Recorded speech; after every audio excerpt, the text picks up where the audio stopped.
twinjira mnyano wanje tabaraka ebyesa bitehuire kandi yebare kubushesho rwa katanuru ukija kure program iteje ya shitamana nyamwiza murereje inyitwa Barbara Nyamwiza tugiye muri Kampala aha mwanya gwaba twine shots kandi twakorana mnyano wanje wa tabs videography and photography izoberi tfatana nagani mazoba twakuritira umjinyi ogunumye Rwampara honorable to be omwami Hudson the Rock Turinayesu umshejogu penda kumanyebye akaza mu talent management akakora ibintu bya advertising akozire ibintu bitarukubasika kumarwayo okabyenda kabyetorire yabheza yakora tereshiro toche cyo kuba honorable MP nebindi mwante ndakora amagaraje kuruge yatandikiro ko ndeja okugendera kimukorebe nso kwajimariza amaguru nebyare nakora ebyerekerere ukwari kubukora no kwari kuza kubikikaho biona kore wijagwe mu rwego kubanza twakutangira subscribing imataka dako twaguma twari tumjenye bitosha ataka kufera mwenyo ni katurambikirizeje tanche bizoberi ebya honorable Turinayesu omukuru Hudson Derek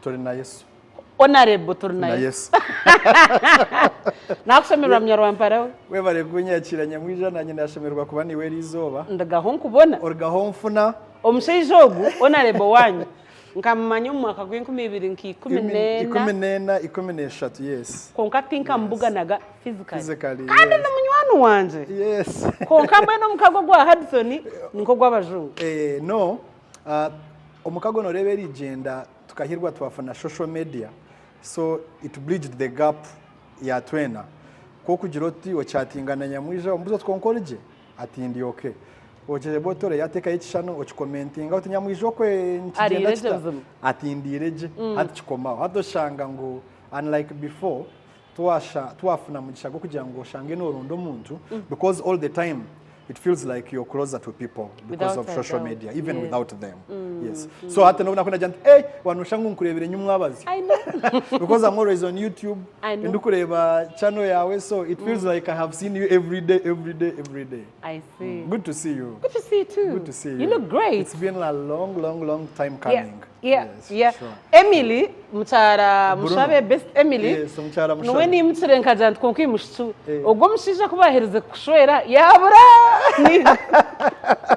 no at my dearest best man ntogwe wenyini ntana namba yesimu no shine nyine no shatiyo no you had my Airtel and I migrated to MTN a lot now so my Airtel is off WhatsApp so ninkwesa munonga MTN as an very in smaller circles maybe like political people hata no mango nkazom politics so the rebranding is ongoing I see yes. So Emily was like said no more I got you I know so Emily ryo twakora musiaka ajambo omtebekanisa washitamana nyamwizo ndijo ni Emily deputy producer Emily so hat kantanditsire nkaish Rwampara ntanditsire Derek burahamwe Hudson akazarwa ati nyowe kazarwa mwaka gwa 19 9 I am quite a very old person but we try to stay young I see you're doing a good job so I am 40 I just turned 40 this April mwaka guhwire eshaha yona April mwaka guni msemya kana na gumwe well done really najitwara well done so ndiyo munyandija nkazarwa mu Rwampara konkobwe keri yo mu district yambara konkobwe hatu bakatema batongora so ndiyo munyandija kandi yo munyarwampara ndeja no murka yes ndija negombora kandi no murka okay yes so umurindija sub county numwe hari ndija parish ahindu kuzarwa echaro chitu ne cha ibare hati mwe nimwe bari hino muhanda mnonga yes hati nitwa kutambura amahanda ogo gwenyine nko gwaza ntungamo hato kijoka hezo kehetaho enyumaho ecyange kibari kweta kibare murago zihaso hati mwene nzani manya kibare no manya kibare so hati mwene ibare negende yatana na kibare tahakache no muri kibare yes so konkeryo mpate yitwe yandija parish nakura mwene uko niyo wazari so kwenyo nazarirwe abazari babo bariyo kwa chanana nena omwirwa ryambara eryatwena omukadde wanje no kukira kunshesya atenda yawe kentwire nteke kutwireta ati nkazo omwirwa ryitojo atukuna kire twarindo kuhera te bintu byayanga atubajangwa apano ubwo mukazi takwija kuzara mutware mbara oh dear ate you can imagine chanana nena bagira ngo tukutware mbara abantu abantu babajya ngo yahwa Ego so hagira umuzaci so wabira ine cyarore bamuhiringisa cyarore no mfarasi bamuha bamutwara mbara kako yashyikira mbara Turinayesu yazarwa mukamasi tebirabireberingwa mno Turinayesu yazarwa granga yamurinda niye jemi yake inayisi amin bwenu abazire bombi bariyo yeso mukikuru moneka ariyo no muzeyi mwebaze David bariyo bakora imyaka nabo yabagendaho ni wayi wajikanyisiza ayinajikanyisiza nabo yabagendaho ubwo hati ninja muzeyi wanje yasiyankanshanju na mukaga bambe no mukikuru nawe yasiyankankaga n'indijo so mwana bari mu myaka yabo yamukuru rahanga abakorire byembabazi etwe ndishaba ngo abembyo yatukora amin hato obo wabo mwana akanga imurubanga umukiko wanje nangira ngo amazara ni 13 konka abandi bakija barwaho turi abana mushanjo abasigiriwe no mambu nkebere byo ninja no bimanye byabirebero family planning ekeriye mbozi ndingwa so okozara mpaka mukama hiyagira terekeraho wazo menopause agira terekeraho so the third born in a family of 7 kids. Yes, 7 kids. Konka umazaro wa mki 13. Mbweno bwo abasheja nabanga ari abo mushanjo. Ato mu family yitu hanga kija yatuhereza umugisha gw'abashija so abikitwine babiri. Konka bojo turabatana. N'abatirwa binji bakabarya bojo. Bambe. So abikitwine babiri abojo turabatana. Kino mugisha gw'abojo naguhura ahargaho kuwakigambana nagubwa kubikonka naheza na jantere kandi cekuteka mu Rwanda tino mugisha akingu cyangwa no mugisha gw'abojo no manya population yabojo ninki compared to the population of Uganda yabishimwe n'umwagariraho Rwanda went wazagarira abira guzabaranga so when nitatwiha ahero ntoreto aza nitwentukanyisa muntu ati no reba numukanyisa konka numukanyisa zo mbike by'abandi nakuru so twentutarura ntoreto muka okay mbwenu ishomero yatandikira Rwanda ija yes okushoma kwanje natandikira ndija primary omwaka bakagura inkogwa kangayi konka nimpamya nkatandika nakuramu akwano manyebere byo tukatandika tukuzire nkatandikanye n'imyaka nk'etano imyaka 4 n'ecwe kandi kuza kurumba etanaho natandikira ndija primary ninyushikizwa ryanje ryo kubanza ndukuza kushoma ayishomero bakantwara umukasheshe nkagenda n'abana ba shwento yanje mbakuratire tukuza yishomero obwe bangurire ka uniform kanje kasya kakwaka ego sebo kona obekere pink obekere papo tinchi gishika je yeberebyo karunji wena nagira ndiko yereba nkakanyamunyo na nobu akahare kawo karunji kakukanka ubwo tukantutambuze bigere tukatine nkito kandi nkito kanoji ya hebere ekere rakjare tukataru plan de kid zeberebyo ba Jaden atukataru ba Jaden so nagenda ndikuza kushoma kuna hikira yishomero bakaba nkomire ntanda yanje ego sebo intanda yanje akabunu kanje nkina kuzahikirisha hazanje nkinaho badakasibwira abantu ngo baze break nabaza najya nashobora nayihaye intanda yanje otyo umukura ana yajati ninjogore kamureka agira atari intanda ye abo kuba nizari yo kubanza nizo bari yo kubanza nashitama nari intanda yanje najiheza ubwo sheke y'intanda yaki yebinyobwa n'ebitoke babishaze byo buhoro babishaze babishazereje umukiguru wanje abinteriro mu kabuni nashitama nabyerira byahwa uyahereze bitukwa nagaruka mu break ko nagarukira mu break kuza kwa idakika nkazinga mbura batera kadi kuza kureba nyaburyo mwe nayihaye intandeye iwajiri yakare kandi yanje nyo nagiheza kare ndangwe mbere gite kwija ku nyorobera enshitama obereba kuzika nkashayitano necweka nyetorotoramo nshohora otyo atomo nshohora ntine wungizerenda wogambire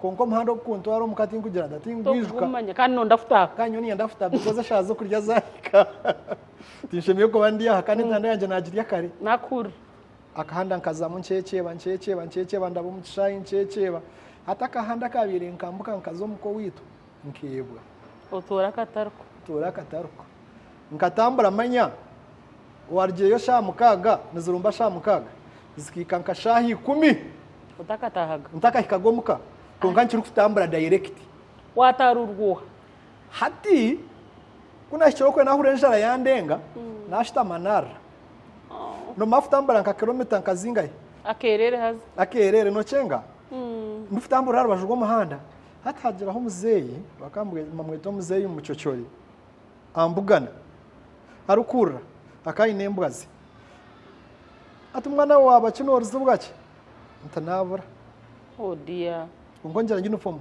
atko bwandija primary nti atumwe kuri yahoro no hamanya nti nkuhamanya atukuni yani bahetanya kibobo nkande zanya kibobo kuriya hati bakagiteka bakakira bagigarro muri ntungamo niyo nabire nashirokwe ngushono bamweto izina rya muzeyi nganda kolmanya akwa twantu bantumanya tata ngujyo komba mweto hantana mama bas ngushomba mweto hantana tata ngatugeta ngushaba mugarra yishomero ankwato mukono tutambara ubwangarage ngwa angarenkai ayishomero kunkajana nagambira abantu mu mahanda ngo mwana namutortora yabora mwe kutwabe twija twatambara hoto ace kwika kitindo cyo mwanya mbagweta cheska hagira wambugana akumanya amanya anja tamanya konkamwe kwande baje atukanashabo wa mwebazi atono kutuwa mwebazi kwagamba izina mwebazi nyishuka ntata ndahurira mbamweta mwebazi nte ntomushija nuwogwe ngundi wa mwebaze ajatagwa ngo yamangu no wamwebaze nuwo yata baje wampereza abankwasiro muko nabandi banyambusya owagenzire ndukuza kushoma ababe mbarga yesha mbinuka shayi kumbakuruga yishomero bakantangomuka ko bakiro mukabababuza ngo Hudson arinkai tukamare bengu bayishomero yesha zingai ngashango mukikuri yagira yishomero yandonzere nabuzere bayetorire cyaro hino wandeba batumira byare bya opposite ngo yatorogokwe barace kuteceranga radio bace kuteceranga radio wese keta kizirebe byo bakitima yiba njya kamba koronde kizinda I know comment bari yaho bari banataruka bankwiso mukono ngo ware bashobora ngunabura konke cyo ngita barantire mbwe ntokubura shitede wanu so mbwe yabero welcome yanje to school natanda cyo kushoma ndija primary school wacho kuri entanda zitakabiri nacho kuri entanda shazi takakire kandi naye haro kugenda nke hayishomero batantwire bakanyi hayo so kandi ndabanda bo kutaha shamushanju mutaha mwene ntaha nabo yaba welcome to primary kashatu aho ncha kashatu bantu waranganwa junior meze yajati atkonke future hero kugarra turonde mbera yensi bantu waranganwa junior tukatuvuga akagari bakaba mvuga akagari no manyisangu mukarago wanyu Rwampara mwayambutsira kuri Mbalet Archbishop Bacenga wahamanya mutyo rwebita turabaye cyo tufumukira kabwohe Yesu tuzayishomera akagari na kesi yawe yes bakaba tuga distance ejo akagari na kesi yawe konkamuze yine kirubero we cyabira arebere akana manyambu education is very important kandi yareba ati okurondera abana bo mutindo gwaciraho nikiba kitari umusitani mwene bo wazo boarding nazo boarding kunaje ndo boarding ndukuzo mu P3 nakabanja ngo no ngo P3 take push go back to P2 akani zo mu P4 banja go back to P2 banja no mukase nabende umuntu kurwo mu cyaro bukoze kandi mubisi Maybe a child, you must get child. Standard career hands. Career a bit low, so banga Romo P2 natandika fresh. Nasho makukata nasho manchizire haba nabina beninjirande. No shomana nabo. Konkebere byombi rwanje kagutara mahango nkanye no mbiro muto. So ukota kachimanya muninjirande. Waburam. Naburom bandi konkane bire byo shika akaruho bwirobwo akaruho bakadogo haruho bachi. So nubwe bahabire harigireho that was 94.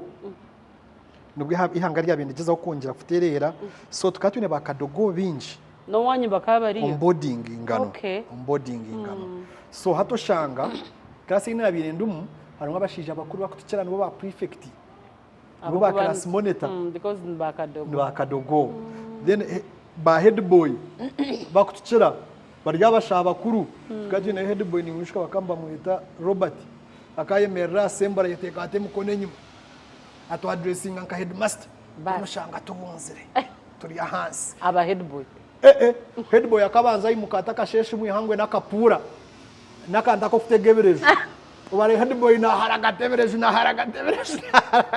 naza semwe kugira twadressinga so nazo mu ishomero rya boarding ryangunjura cyangwa munonga nganwa yakureba yandebera yangunjura up to P5 so twacho P5 mzee yaga kayatwindura akana yenda gukora bwa business mbara ngoko kumanya umukikuru wanje akaryo mu cyaro konka mzee yakayina emotoka kayijavuga mu iza special kayine pick up so akatamba tamburamu so yija yazazambara yatandika y'ubwa business yagura y'amataka yafanaho bwa kiosk aho mu central market yes mu central market so yaja to mukade wanje umucyara arige agenda zembara asibo mdu akore nyonga sugaro mu cyaro nukugira ntando kutembure cyaro nukureberera ntoke nukureberera byahaka waze kureberera abana baze kushoma wazo muduka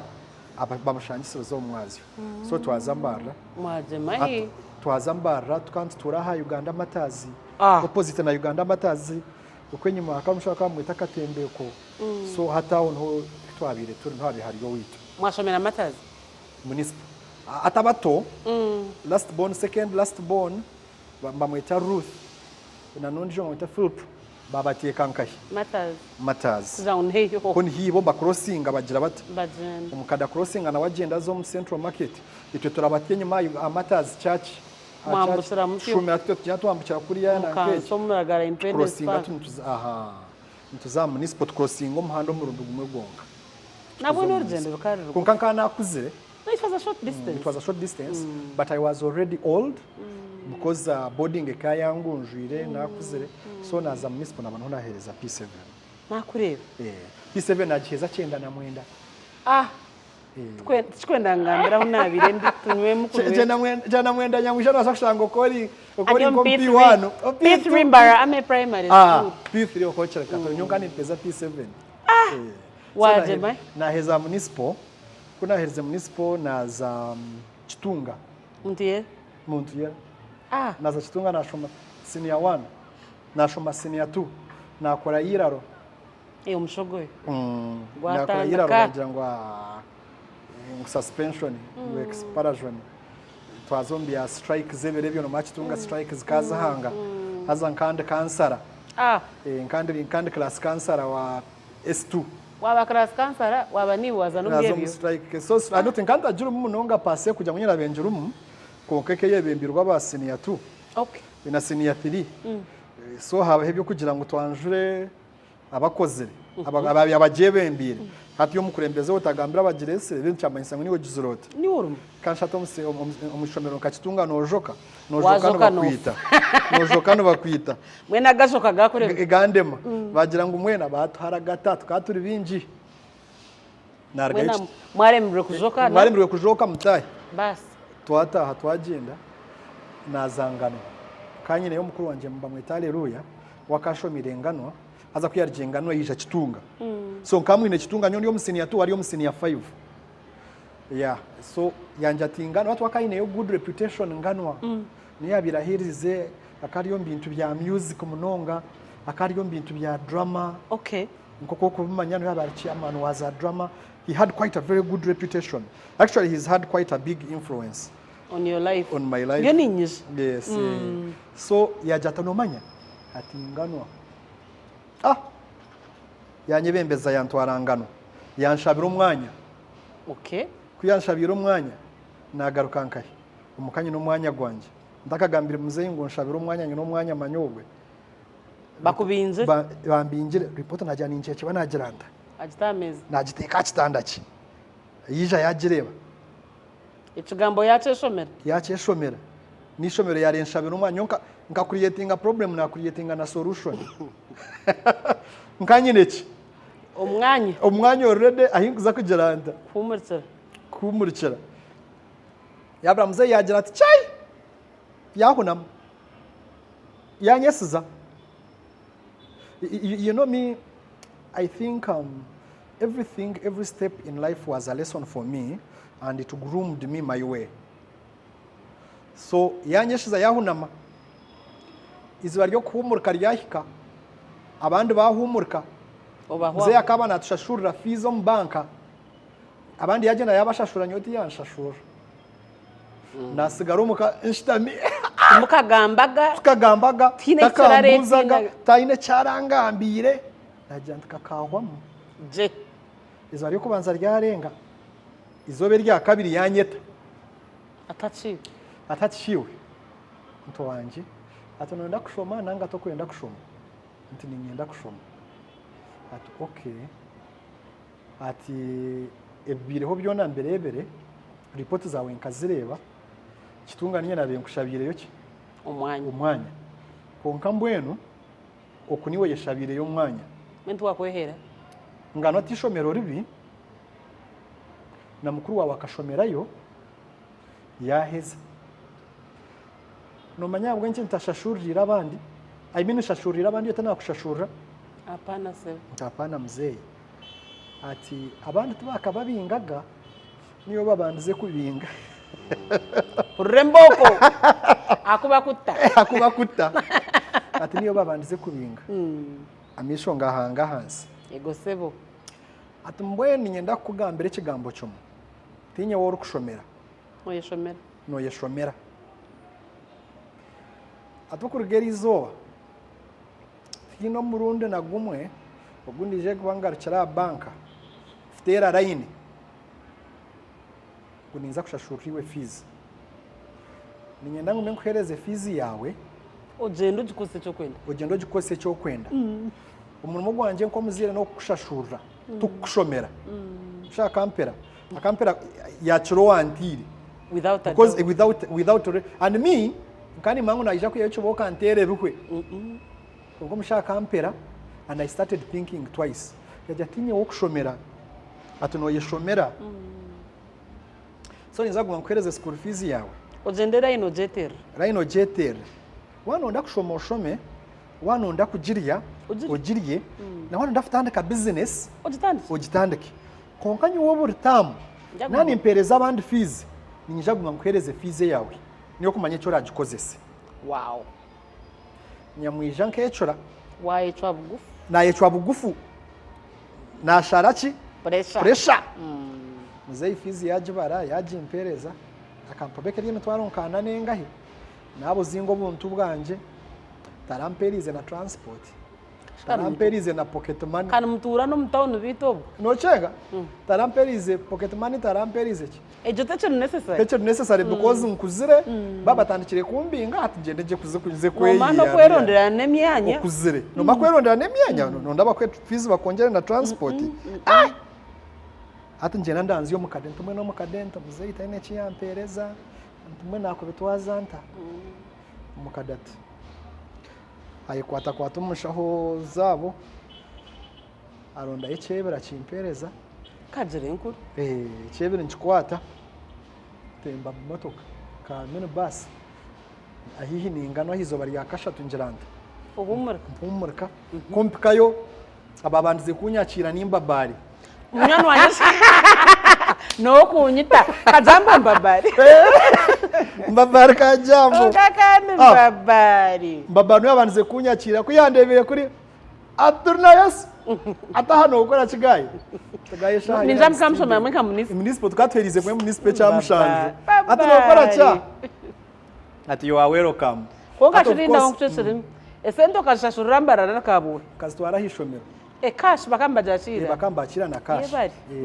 nkagenda njitiro mu case yanje nico nabandize koro wa basa yebare nashashura zona kuna heze kushashura nashanga kandi inshazi yonka shirinji nkakakaga akampana netano haza bakambetenga nkana nena nazingaye so mwene jo niyandikiye muka pocket money kashirinji kakaga bangaro cya kakaga cyanje ugeretse ebiri so mukade wa kusonke cyazinga cya transport ebire byose kazirinke nkumisha transport kwata transport yanje nsigaza honko mutwaro gumene cyazingahi inde cya kakaga nacyo ngita ho kakaga ka muzeyi njamuke cyebere nenkumisha tu mpura nagaruka jombojo muzeyi ari kuza kwasa moni yejo shopping kabi yarahuire burtsumoyine mwen shopping akahari heduka bakamba tweto wo mucyara kareka so ito tukatuzayo shopping bitwenda kushoppinga byona muzeyi tubihayo then muzeyi azayashashura ashashura yaguza ki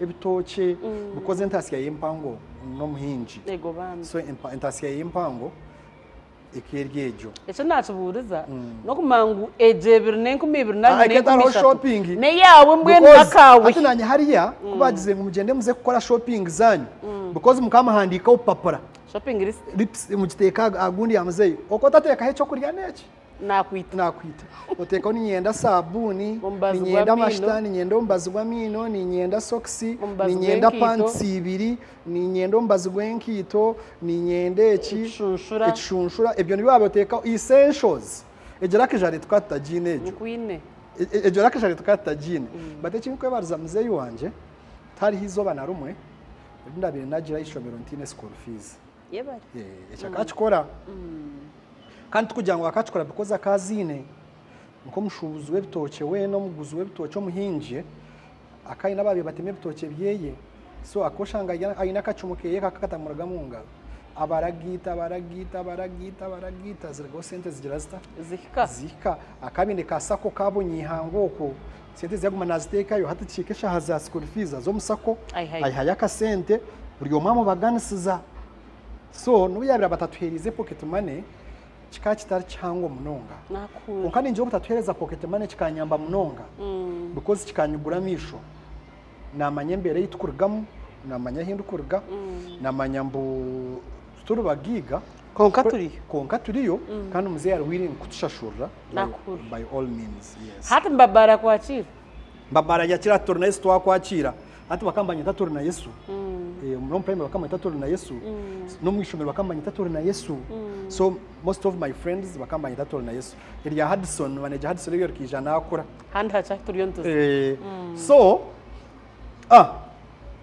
babara nyakira ntwara umudomu bakambageta Kenya bampe kitanda kona hikireyo abana bagamba ngo gunaraga kitunga aba kitunga mbareke tumukubazandaho mbarje habo mbargeho ataho nafuna mufia fact hatwe baryaho aba senior 6 na senior 5 bija kubizire ngo kana shareruya utyo bagamba mukuru wanje ngo kana shareruya nguroza rwa nareruya ngwe nte I became a demigod wabonga nabonga banjangu nyincha karomo kasheshe ntwetenga entertainment drama group ebyani manya obatokumanya ebyo nebizibu byawe mukuru wabakata katushwazaga njya yatwebe mbiro mu drama group you have become the de facto ruler by virtue of being associated with him tomorrow report bas Kasheshe the next day itukatugera rehearsals it every after supper after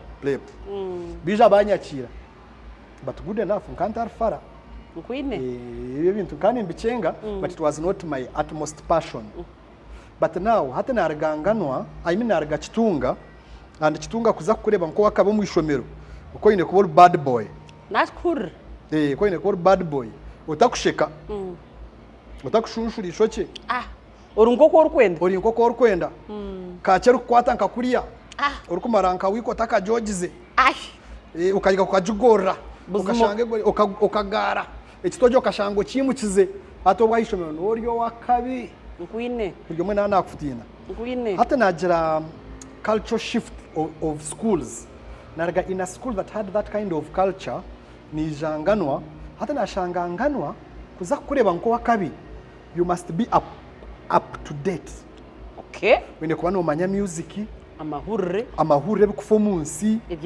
ebyemipira oyine kuba you're smart, you're looking, you can write a very good letter to masheruka oyine kuba ine obudemo ine oba number mates nka batano mashengano area on top oyine kuba ine nka number mates kizoba hat shift yahinduka makuru hata natandika ku transforming from the bad boy to a good boy wangano konka abwe bigenderwa byaki byishomero hata kindi kwenda koreka nyamwija the schools we take our kids to matter a lot they can shape the character of your kids and they influence a lot about who they finally become right if I had stayed in Inganwa if I had stayed in Chitunga I can tell you right now nkabire ndi Major General because all my colleagues, all my friends in Nganwa, majority of our classmates, they are in the army.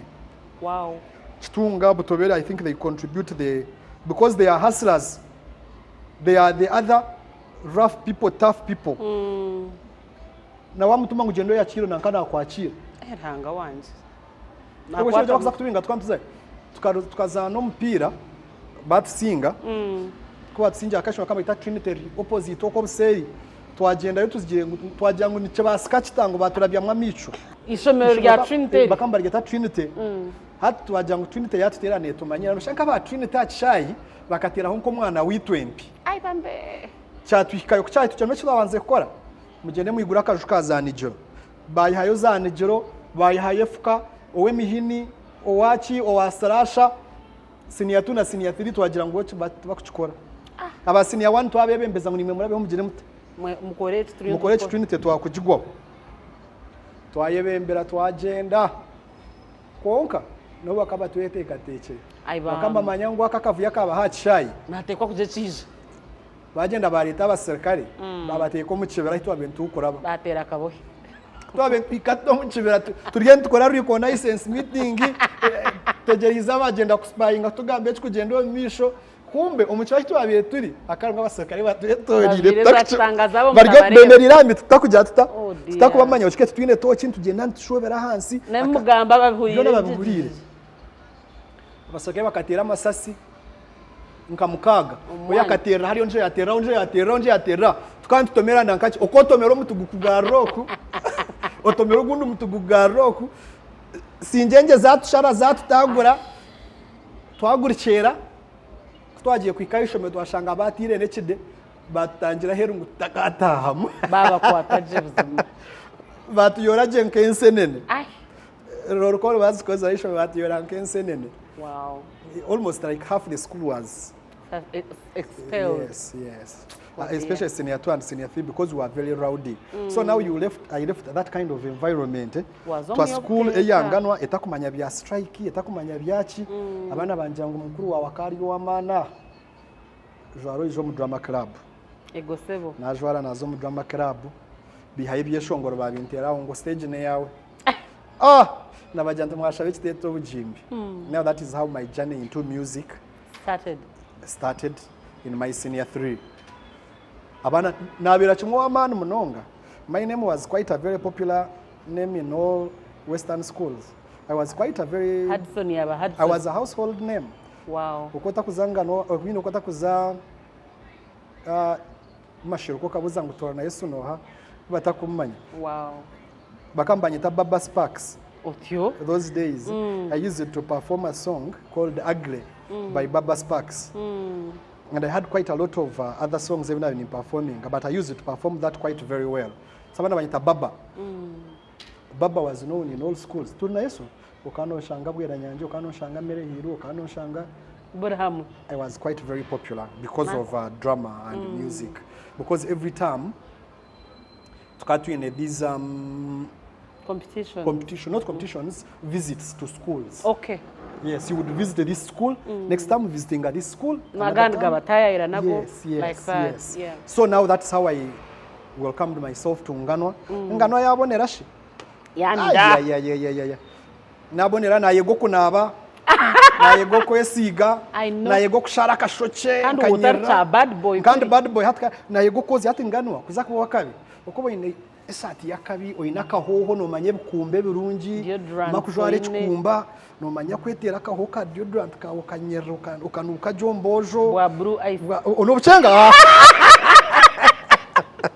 oyine bwa blue ice bwawe nabonera naterera Nganwa yantereza nabo muntu wa marayo senior 6 na marayo senior 4. Okay. So but before I got to senior 4 bampindura chairman wa drama club and interact because I was good at it, very good at it. Okay. Now for me that was a good business. So jikaba bakata kumpereza chi pocket manomuka. Okay. Now I introduced business. That's how I became a manager at an early age. By third term abasenior 4 kubagire ku exams. By third term ya senior 3 I became chairman wa drama club. Number bad as deputy we had another person called Kenneth. Tukora hamwe. Tukakora sent muzikora mute inatamu nkambanye n'emitwaro nkakinana otashi of those days. otashi Now what we used to do tukatuzo mashomero ishomero kabashasha shinje 5 otyo kutahamu. Remember the school was not aware that we are charging, otyo so they were more like shows. They were miming shows. We would take shows tumashiruka tungano twandika ishomero tandikire baraha konkite tukuza gukora ki akapiha. Now in ingano to be part of us you have to pay a bribe because katu inabana ababire babane benda kuzafuta yera banamba metu babo konka batali part of our club 15 muzitekaho then tukongera list because the school ekebe tuherize ki a maximum of like 80 people. Okay, but the drama club tukatu baturi abantu bache to like 25 bari abandi bahecitana itano abantu 9 bahika basi yishomerero eroho hatu batwara busha ishomero ruterize amashitari ruterize motoka ruterize na percent ha sente zo kupangisa ibyoma ebitukugenda nabyo.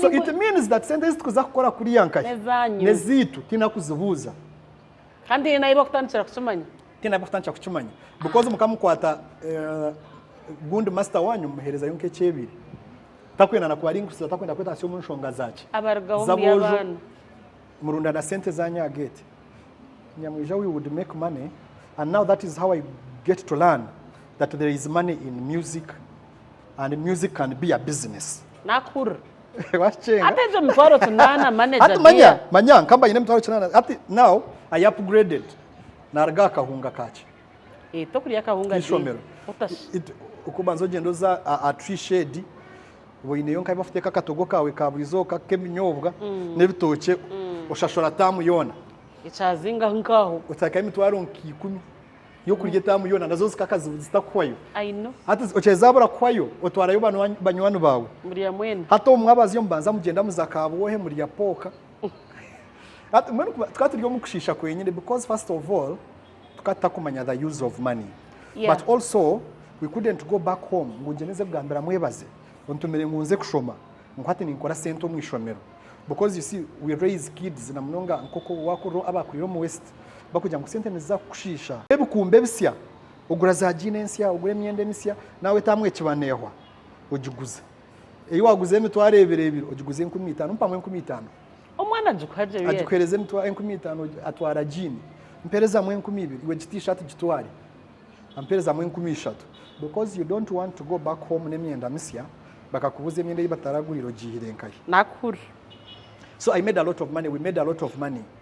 Okoshanga inatamu ine mitwaro nkachinana. And wasted the money as and well. We wasted the money. I thank you, sir. Because we didn't know the use of money. Ninye kwani nshesi y'abanywano banje bamba bana bahe. Did you know if those days we understood the importance of money?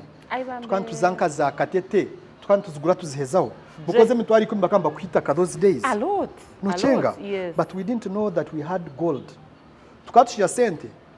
Turega yishomero tupangise motoka. Tuzamba Rome Club Vision Empire. Nabyo nambirejeri. Sasa ni forward maruti. Ngajimaranti yo konka na performing aje ni ham second grade yanje. Wagarukanganwa? Naza Valley College. Wazowa mzee mukira. Nazowa mzee mukira. Kuna jiwa mzee mukira. Enkoni tuzakureba. Enkoni za bakari. Konka naye chura. Hata waye hano. Naye hana. Nayo tana marra yo konka. Byagenda bitasha enkoni nari shomero ryakorabyo ishomero ryandabyaho not because of MHMB but I refused my rights to be violated. I can imagine. They wouldn't kunyigira omukitoche. So there was this counselor bakamba mweta Weren. So Weren, we had an altercation in prep. In prep when you senior 6 otyo tukuza kuyijuza. I had an altercation na Weren. I was the class counselor in class, but he wanted when akanda kumanyira omuntu ndakumanyira really in prep mu bintu bihazo mu ishomero rya mixed kikwikirizuga unashuba girls bari kurabya makanyansi ba girls bari yaho why so ato ishike nyomze yakana ampa sente zanjye nirabingiranda nzeshashura but now you know like all abasiniya na abantu abakurakura mwa bari mu mushogoyo sente to kuzihera yahizo baryaje byo kubanza so sente zanje school fees yanje mitwaronka kinana nengahe ekeriyo mudomo mu kesi yanje hansi yihure ngitire hansi ya kesi na wajigura kesi yanje ketu rayigure ko nkotakamanya ngo hari musente nisherekere nkoko hansi hatorinze ngo abanze bababinge after nka 3 weeks ubanzo gendo zenka kabwohe I mean ozenka anganwa uramusi haba tuze ozenka mbara oze ukacho vision ugaruke oye nanure mu kabojo wona mbwe nabi yakeje hatobone garuko izoze kushoma nakura saka sente kanje kakaziye gata karstede ndakashashireyo where ni kwa manyira we had an altercation and ebyembi umukira karinkai umudrisa heru aba yayerebera na yerebera batwetankai office staff room what is from staff room I explained my side of the story but of course the other one being a counselor he was they were more inclined to him bajambo ndambire bantere utangadi tujya tushikwisha kubasika azuga nyina bendi nka information prefect nabwe not information mbena kushoma news nyina bini shoma news assembly kan shoma news assembly so my face was already known so mukira kana amanya okay ngo barambere bafutere utangadi na jant no dia tokoza kuthink za futere because I was not in any wrong ngo takwenda kufutere ntukubinga and they thought they were going to intimidate me with that ujuke tinka bahire na sente and in my head hata was saying tinka bahire sente zanje namwambinga tikunshara ngo ntukubinga nyanga think terwa bajam you come back tomorrow in the staff room tomorrow wish nanyaka sheshe nchira yo mu staff room shange twa prakiriya mezambu yo expert okwata kesi yawe nempi hazawo njatebika byashoba hata that is when reality hits in okargom fantasy okirro mu reality hati reality entera njantu numanyisa abagayi baga kabambi ngabo I know right hati nyina ngungarike ngendeze ko yacengereza but the ego couldn't let me yeah but in a way I don't know why I also think you weren't wrong. I wasn't wrong but you know those days there were no rights and you know that you could get you were the vocal one there's a problem if you are the vocal one then there is a problem with you why are you the vocal one yeah and I tried to explain my side of the story and of which I can tell you up to now I insist I was not wrong the counselor had no right in any way to slap me mwene bakubinga konka bambinga wajema hati nomanya nko mugezi wena ntuye ninyetemera kahanda hati cye cyamuze cyo kunya ngumenyesha shure fees cyanyamba na jaranta kasente kanje nkine mwana twoja muze yakana shashora nkanta hwire apana kofi aza tumukijuize kijuize hati nshitama nakachiko kanje kaba advisors baria na babarogoshike na umwinenkai na wakija bari bale tukaturuvare kumwe na mwana nilo amwita Nastas Justice nangwa akaza America ari USA konka aine businesses zeyembara Nash Prince zihaso na wambara no munyambara nangwa kashome na primary so mwe tuje nshoma kumwe muno mwagenda kumwe bambi twashitama twajya kwa Hudson no twabara nyina na nujo bakanumtabana wakasigire bamwita Edison bambara banja kwa Hudson hari ishomero mbarigeta plus 2 Rikari yatandikire bwe yabe rutandikire rusi yariheze myaka nkesha twena okay abashomesa abona barya nabashomesa ni ba part time nga plus 2 okay you have nothing to lose go to plus 2 ushaba umwanya nkuinese nagenda ninyurukanga naza plus 2 school fees yanje njini umwanya bagumpereza nabashashura nashanga na sente zinkushashura ninchaze aza nafuna ona na pocket money ego dia muzaina aza kubaje muzaina aje kubaje nashtama nashashuraje ka school fees kanje nashoma kuri amukademba manyandinkai vale iwo plus nyumba plus 2 shoma tabo byanje because bizi yakanje ngo kushoma kuri yari nyina nyenda kushoma nshome nani nyenda kuzirya njirenda nzirye biryari nyowe nashitama Hudson nashoma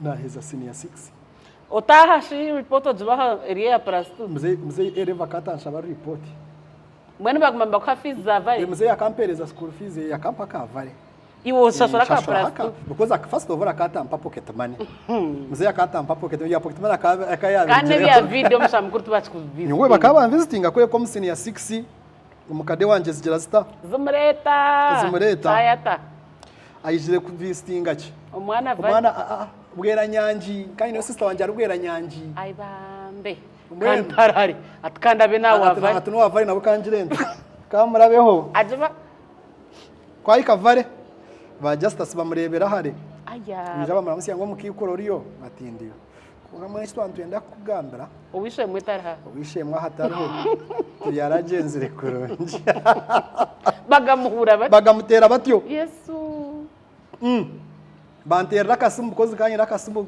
kasete kakaro twati no busumu bwitu twetera amasumu nayo kora business zanyu zikora business zitu so really manyobwa hato bwemba mba plus 2 no mba plus 2 nkanchitere chicuba ngano shizamo ngani mushayino nkantere chicuba cyanje ngano I was de facto chairman so kwa yo babinezana nkeje nibazaza Saint Catherine nibazankai bakabantera kasumu bashanga kibera mbanza ngenda tu performinga ngaka mpoto kanshara kibera ngara ko mwishomero tugira tuzakushomba prep tuzakushomba so nkani chikora business yanje success kakaba karuma nkantara kubi nyine nakasenda kamze yakunyongera haha ko kushaga fizi yavare nkamba ina makasente kanje kake mukaga wajezo senior 6 umukadezi mureta kuba mugambera ayijankai plus 2 hata bagabanda bize mwakasemu oyiteguye atunyonje kuncu manje ntahabyagira bita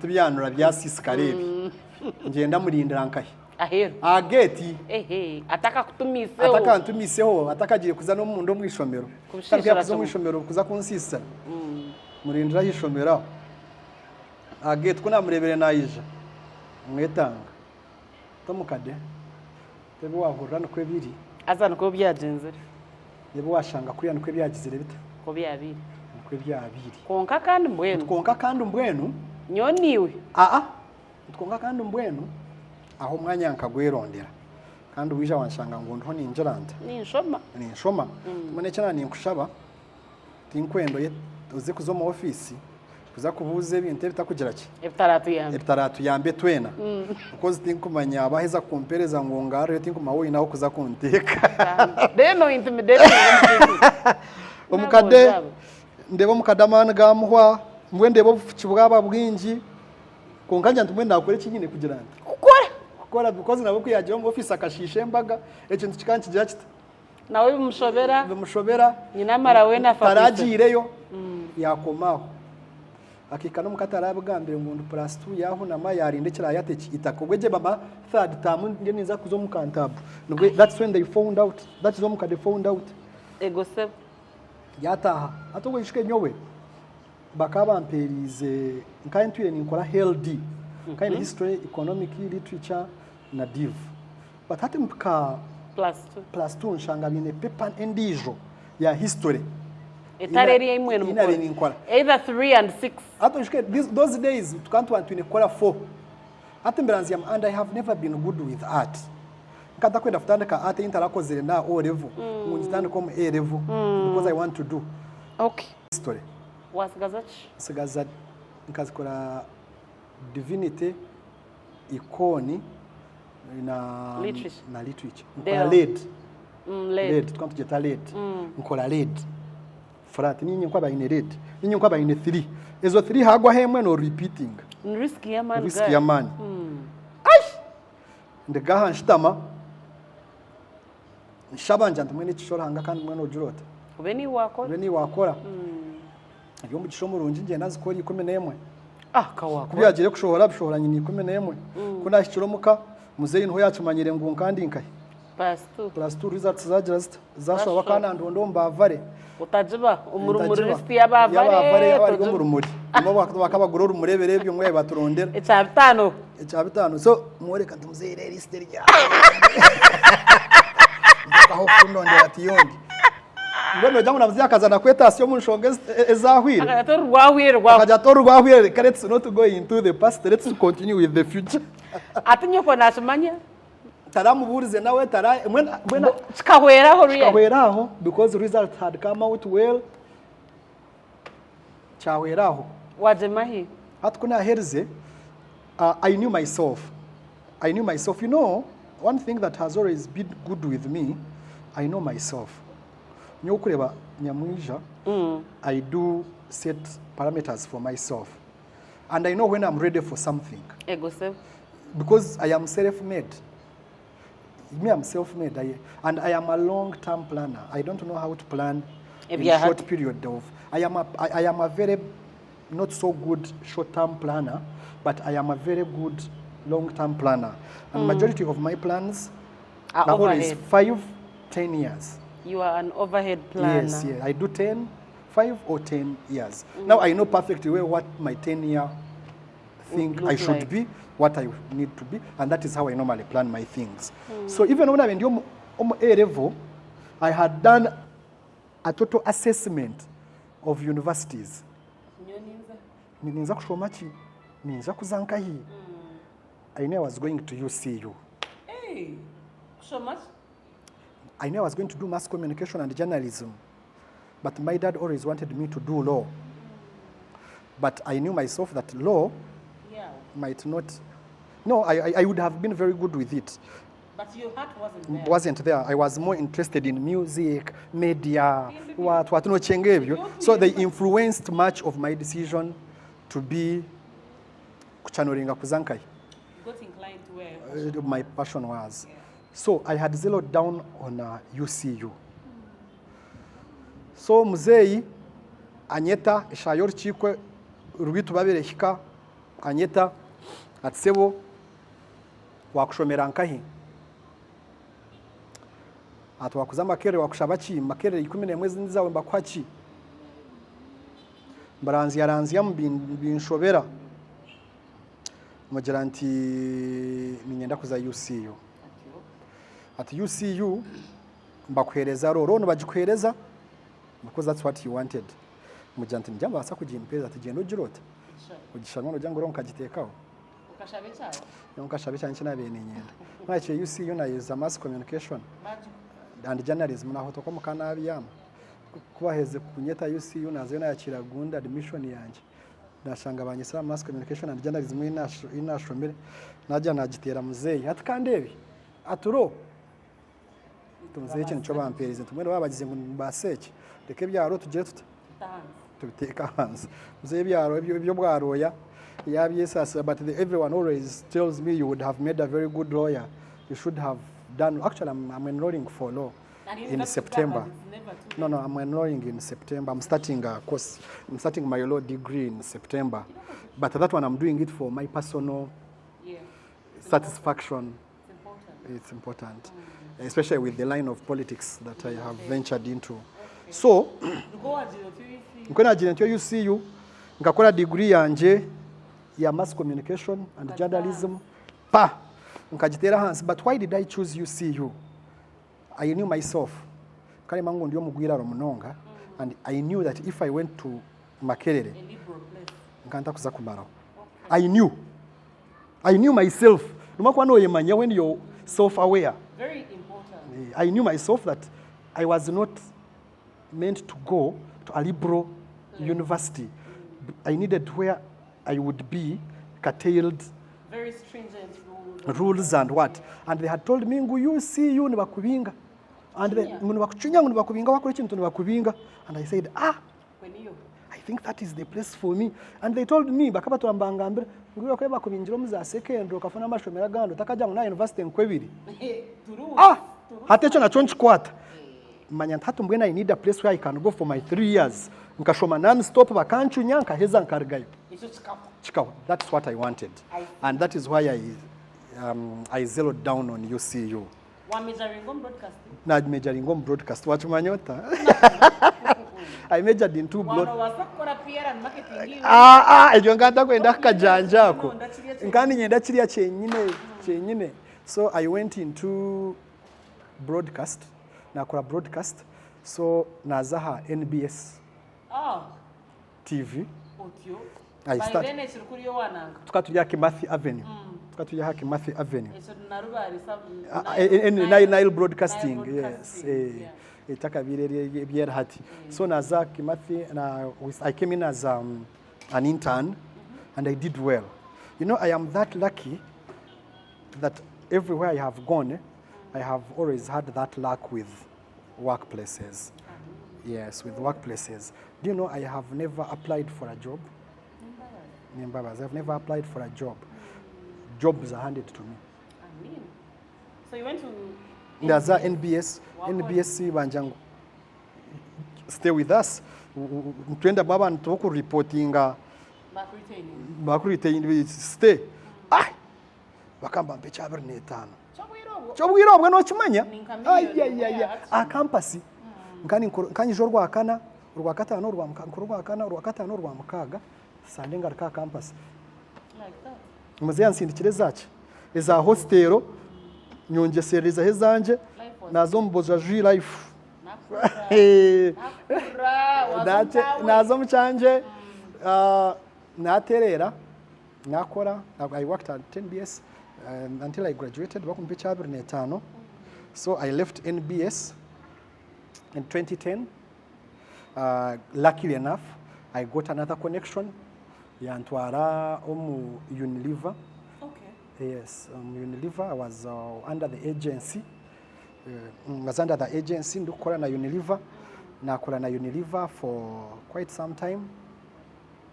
Naheza kora na Unilever like for 2 years.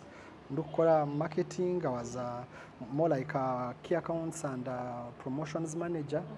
Nakora nabo successfully. Keyword here is promotions. Promotion ochenga nkantura ndio maraini yebyo Wine. Nakora nabo Unilever wajire. Najireka nazo mu UBL Bell still under agency. Naba Daudi banje shikagoro. Do bakagoro kagoro isakazo moviti. Daudi. Yes. Akahumura hati yes. Izo ba Daudi ba Mark Kivuna. They were my bosses. You worked with Mark? They were my bosses. Nira. That was the time. Yeah. I was under the agency. So twakora kumwe I did well. Still was in marketing and promotions. Nakora for some time. Worked. I realized I could start my own business. Was that managing a region? Yes. So in 2014, I opened my own company. Ndukora advertising. Mine is an advertising agency. But it has under the advertising, I have a section of talent management. That is how I now venture into managing Ray G. The first day you met him, how I got to meet Ray G, so kuna jiraha NBS, I met a few friends, ba Agaba solo edit. Agaba solo edit na okay simbabya FDC nkokwe mbara wamanya Agaba nimechoka wabamanya. Now when he was doing nimechoka was one of the people on camera watering ebintu ebi nukaba medimens. So now I joined the entertainment industry there. That is kukandu kora kuriya kukandu ko marubwire ndikubuma romu ryebyo ati nyina na background ya media na so I had that bit of leverage. So I said, can't I replicate this which I see here? Can't the other side? No, it was not there. Can't we replicate this? So I was sharing my ideas with Sarah Murungi. So kuma ni sharing na Sarah. Sarah nkamanya na masheruka omsini tu. That's why I told you I was a celebrity all over. So Sarah was one of my very good friends. One of my number bets was a close friend of hers, and so we knew each other. So we were Sarah na Berlin bar masheruka, you were already. Barina bo rinda kija bona head girl abona hata wababuza mu bako hata ro bakwasa kugambira ngo Turinayesu imwe numureba hati imwe numujyango tiserebu tumwine ba celebrities imwe we were celebrities takumanyira Sarah kamanyira Sarah best my friend Hudson Sarah Kajambo Hudson is in town. Yes. Mbanze mbite. So I knew Sarah. So I was sharing with Sarah how I wanted to venture into talent management, but I want a Western artist. And Sarah told me, there is a boy, ashowize cheshongoro mbacheta marare no bamweta Reiji. That boy, if someone can kumukwata mkono, you guys can conquer this world. That's how much Sarah believed in Ray. Was like, I need to organize a meeting because you want something that he also needs. Yeah. So that's how we met. I met with Regan. Twa meetinga ha pork joint nkawa tatitwa wakalo pork joint nunji. Akana twalata kadza na Sarah. So introduced me to Ray, twashitama twagania na Regan. And we connected and we agreed that we needed to start working together. But then Regan was had a working relationship with Wava, Nomanya Wava. Yes. With Wava. Yes, akaine. They were friends. Yes. Yeah. So now I come in and I had every knowledge they needed at the time. And I had a few resources that we could really build on to create what they really needed. So we signed contracts. I signed both of them. Signed contracts, and since I wasn't more in Mbarara, was in Kampala, Wafa Yagumana taking care of those things. Twa organizing a concert, twa shows ebyeshongoro, twatera. The concept music tukatera tuanze tubiteshi. Twatera Western twagiteka hansi. Tukagitera twagiramba kamwe ngo mazima. Zamurebe twashohoza tukatera Western. Twagitera. I worked with Ray, I think, for like 4 to 5 years. Yeah, so our contract yahwa, and we had different ambitions. My ambition was to expanding my dream, which is still my dream, which I hope to achieve, and which actually I am very glad that I have people that share the same thought with me, Regan and Ray G inclusive as well, that our music industry should be starting from Bunyoro to Rwanda. Without a doubt, why not? Yes. Because for us, that is it. There and your people are there. And for us, our dream is that we could expand as well to Congo.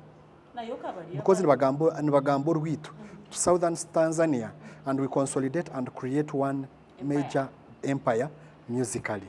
For me, that was always. And I think that was what connected me with Regan mostly. We shared the same values. We shared the same dreams. We were dreaming. I don't know interviews Regan.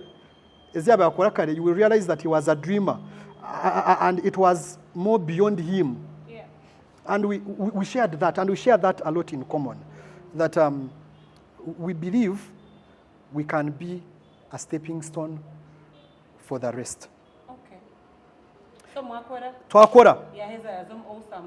No, he created. So after we had dissolved working together, because I signed some other artists from Toro, Bakumweta Karaoke, Karaoke. So Regan thought maybe I wasn't going to be able to prioritize him, and he wanted prioritizing and all that. And he had also grown. He had learned. Yeah. He had really learned. 5 years is quite a time. And he opted not to renew with me, and that was okay with me. I said that's okay. But now, after, remember now I had Wava deputizing. So when I was on Ford, we had brought in another person called Ford, Clifford. Mm-hmm. They formed Awesome, had created their own label. So I am glad that from what I introduced, they got an idea and knew they could create something. Okay. And they did that. And it worked massively. So in the concept. But now I wanted to pull out, but my dream was still bigger. I wasn't going to let my dream go to waste. Now I said, the concept, focus on these other businesses of advertising. Right. I major a lot in advertising, billboards, outdoor advertising. So now, there was Bruno. Ibawa Emery, Mushabe had Alpha Studios. So we said we can work together. I have the knowledge, and the resources necessary. You have the time, and you're very good with production. So why don't we create Alpha Music Entertainment and venture into managing artists and tukagumiza munebyo. And Bruno was also trying to do the same. Nabala Vita, Vahi. So we said, okay, we can do this. And he had also taken on Matt Henry. Yes. And now he needed help. And Matt Henry had already expertise which I had and he didn't have. So I said, okay, let's manage. So now we form up Alpha Music Entertainment. Right. He continues handling Alpha Music Studios. Now me and him partner in Alpha Music Entertainment as music managers. Right.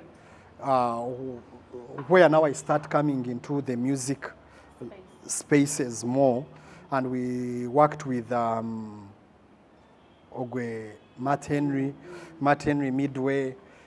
We fell out working together. He wanted things. Mabana kwa kweza question ngocho mwevili, but they deserve better.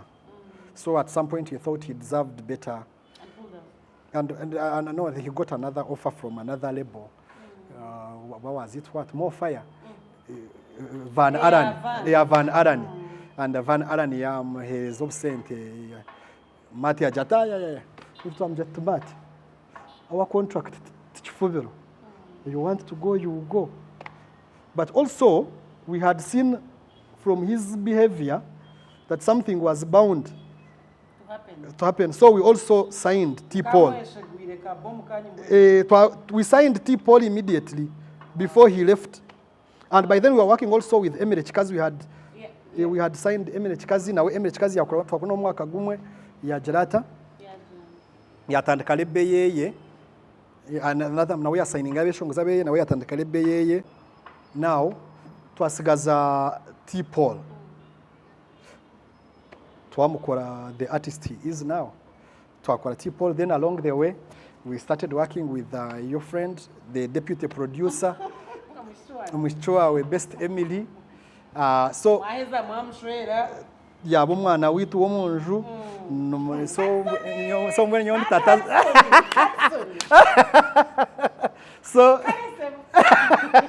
So ogeno mukamwana wanje Emily no mukamwana wanje ndishe Zara so twamutwara no mwana witu.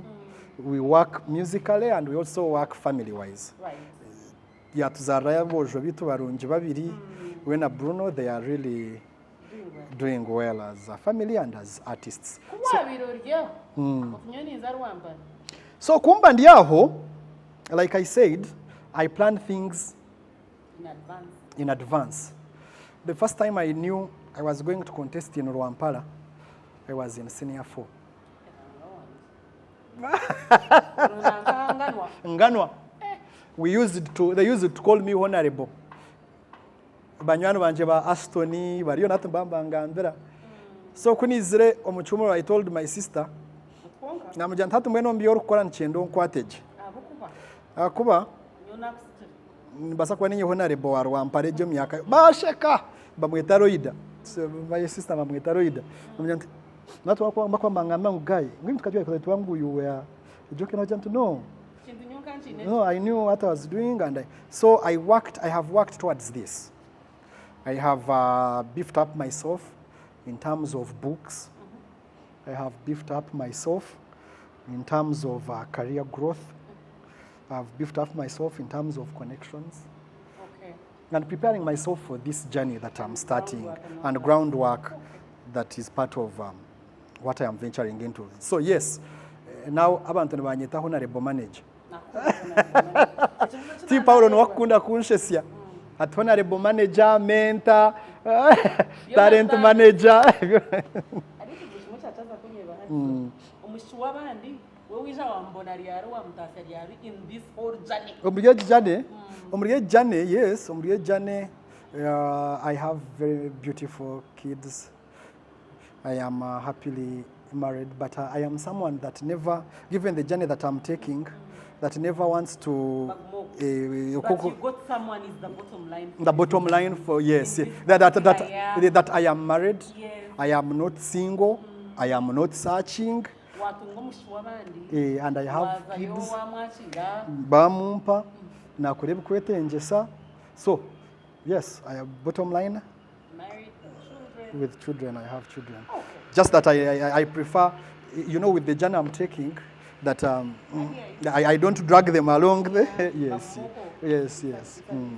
It's an easier life, especially now if I tell you that I chose my journey in senior 4, that means they were not part of my decision. So I don't want to drag them where they will be hit left and right and and not like they are so political people like me.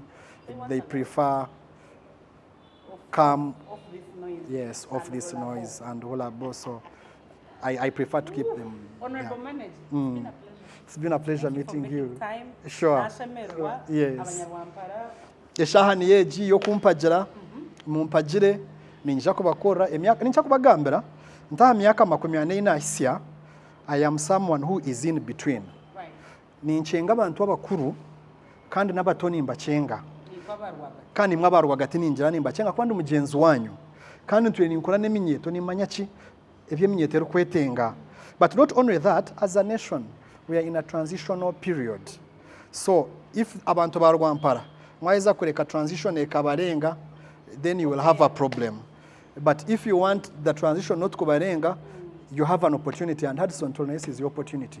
Use me and give me the opportunity. Then turechitora gikozese. Asante sana. And we bari munonga kunteka tekaho after myaka 10 twarebana.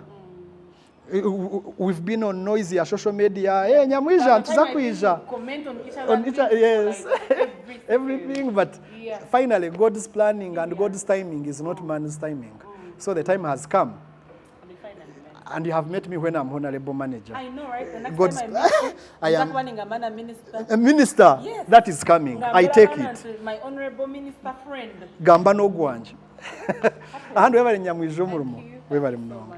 Wakoraje munywani wanje yebare kutereza ubwire bwawe burunji bwinji kandi kureba ebyamutahi witu Hudson the Rock honorable to be Turinayesu omushejogu ebyantu byegambirira okuyashomere twamara ubwire buringwa ntureba magaraje bwishomero konkano mangoko nyo turi kuba ntuyiha omuntu okubaho kwe kwenyini omumagaraga bukuru nagahanda hace natandikiro kwa hansi ebyarabiremu okuyateganisa bazirebe kure ntwenda kweta okuteganisa wakura konkanye kinayega kandi kinamusimira no kugira ngo ombiyabire nakora byona akagumana amanyisha ari kwenda kandi sente yijukana bamuhereza fees zirinyamwinji akana abasakuza kuzana wakareba nebindi kunga yaguma mu mishomero yashoma kandi yakikaje kandi yagumana nakora ishome kuba nakora abazire bamwicirizamu ebiye nakora by'abantu bakorana banyeta yabikora onkati yarga muhanda ugushemire ugumizamu akamara emishomoye kandi akagumiza mari umwana ahuriro muka akagumana ahurira bazirebe nabakwera